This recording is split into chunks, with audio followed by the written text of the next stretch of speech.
안녕하세요.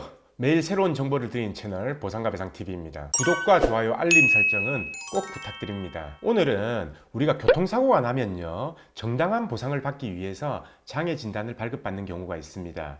그리고 교통사고뿐만 아니라 개인적으로 가입한 보험에서도 후유장애 보험금을 받기 위해서 이 장애 진단을 받는데요. 과연 이 장애 진단서를 누구에게 발급받는 게 가장 유리하냐? 그거에 대해서 오늘 알려드리려고 합니다. 제가 본인이 다치고 나서요, 이 부위가 장애가 나오는 진단명인지 안 나오는 진단명인지 알아보기 위한 방법 두 가지를 어제 영상에서 간단하게 설명을 드렸습니다. 안 보신 분들은 어제 영상 참고를 하시고요. 그리고 어제 영상에서는 이 장애 판단 시점, 그 시점에 대해서도 알려드렸습니다. 자, 그러면은 오늘은 이 장애 진단서를 받을 때요, 누구한테 받는 게 가장 유리하냐, 그거에 대해서 이야기를 해볼 건데요. 대부분의 환자들은요, 보통 치료한 병원이나 아니면 수술한 병원, 이 두 병원에서 의사한테 이제 장애 진단서를 발급해달라라고 이렇게 요청을 하는 게 거의 대부분이죠. 사실 선택권이 없잖아요. 치료한 병원이나 수술한 병원 외에 대뜸 다른 병원에 가서 장애 진단 받으러 왔습니다, 처음 보는 의사한테 그러면 어떤 의사가 장애 진단을 발급해 주겠습니까? 절대 안 해줍니다. 근데요,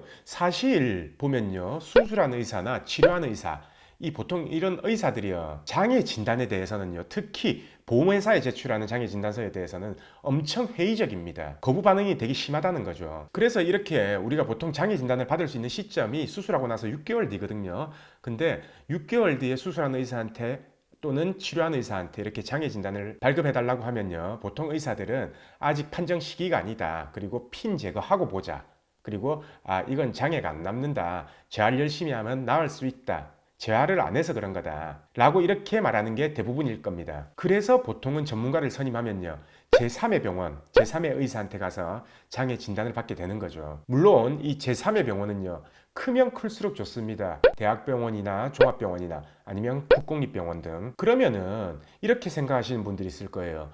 과연 치료하거나 수술하는 의사도 아닌데 제3의 병원, 처음 보는 의사한테 가서 장애 진단을 받는 게 과연 적절한 방법이냐라는 의구심을 가지고 있는 분들이 있을 건데요. 이렇게 생각하시면 됩니다. 보험사 자문이라고 들어보셨죠? 보험사 자문의는 내 얼굴 보고 자문을 합니까? 그건 아니죠. 보험회사가 요구하는 자문 방식에 따라서 서류만 보고 이렇게 판단을 하는데요. 그러면은 환자 상태도 안 보고 이렇게 서류만 보고 판단하는 보험사 자문의는 올바른 거고, 수술하거나 치료한 의사가 아닌 제3의 의사가 장애 판정하는 거는 불합리하다, 안 된다, 그거는 말이 안 되는 거죠. 그리고 이렇게 생각하시면 더 편합니다. 자, 우리가 법원에 소송을 제기했을 때요, 법원에서 신체 감정의한테 자문을 받는 것도요, 결국은 신체 감정의도 처음 보는 환자일 거 아닙니까? 어차피 법원에서도요, 처음 보는 신체 감정의한테 장애 진단을 받기 때문에 꼭 수술하는 의사나 치료하는 의사가 아닌 제3의 의사한테 받아도 관계가 없다는 말이에요. 근데 만약에요, 장애가 실제로 아예 없는데 장애 진단을 받는다, 실제로 내가 전부 다 움직이는데 안 움직인다 라고 이렇게 거짓말하고 장애 진단을 받는다,